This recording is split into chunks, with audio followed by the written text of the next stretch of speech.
Wanderer: The Fragments of Fate released on April 3rd, but unfortunately it came with a lot of bugs and people were saying to wait on this title. I bought it the day of launch, and I also noticed some pretty severe bugs within a couple hours of the game.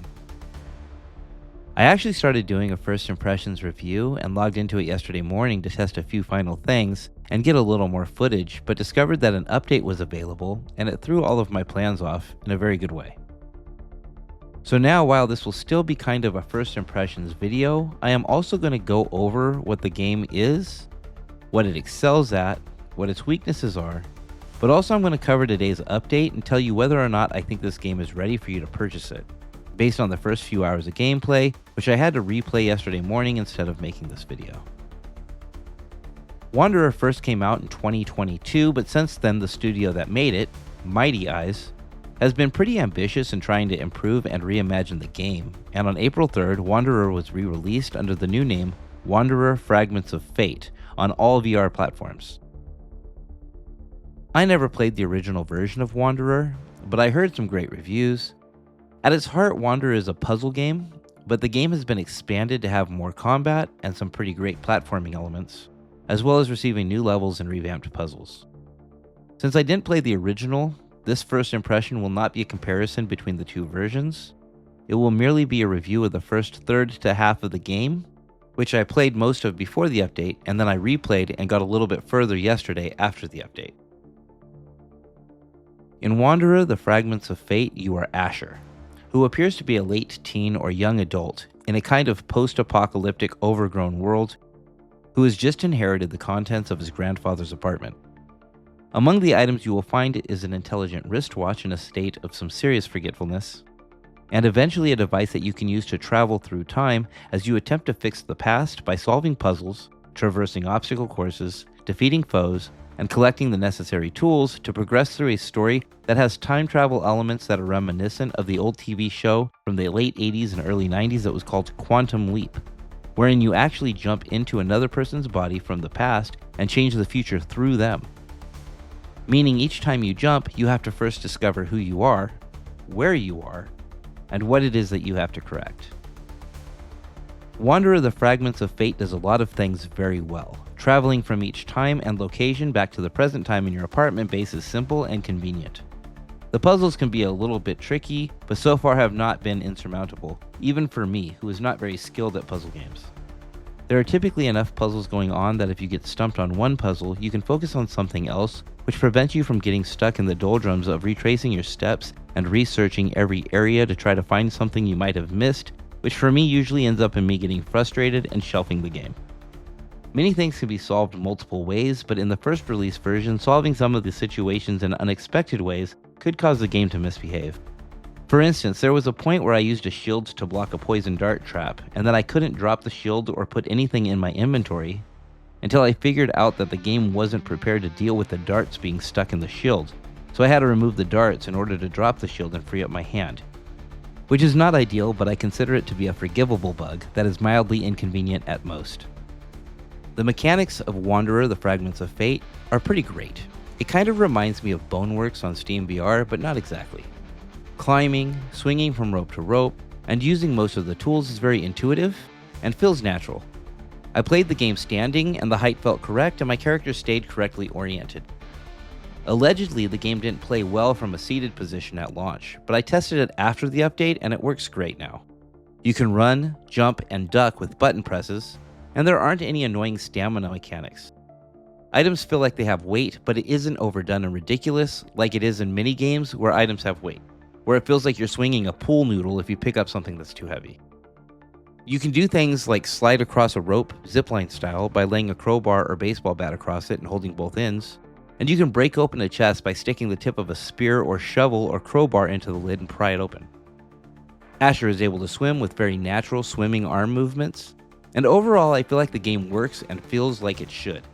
This game also has a lot of comfort options like teleportation or smooth turn, and thankfully it doesn't make you play through the tutorial in those settings or apply them by default, which is a pet peeve I personally have with so many VR games.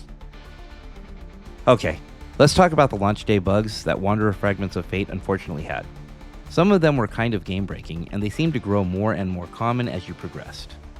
Sometimes when you would leap through time, you would get launched from the point you teleported in at, which could mean instant death or having to traverse an area all over again.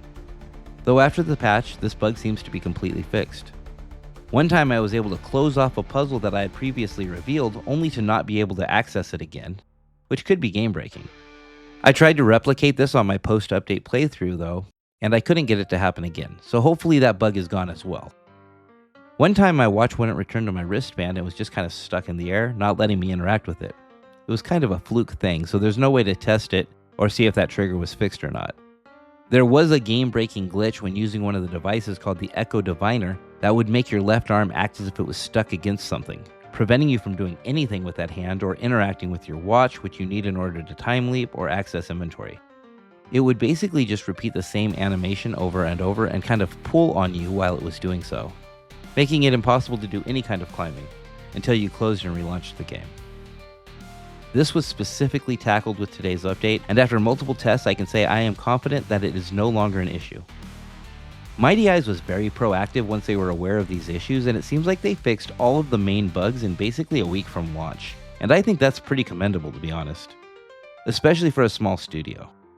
And I really wanted to get this video out to let you guys know that the game was fixed as soon as I could, because it really has been an incredible game so far.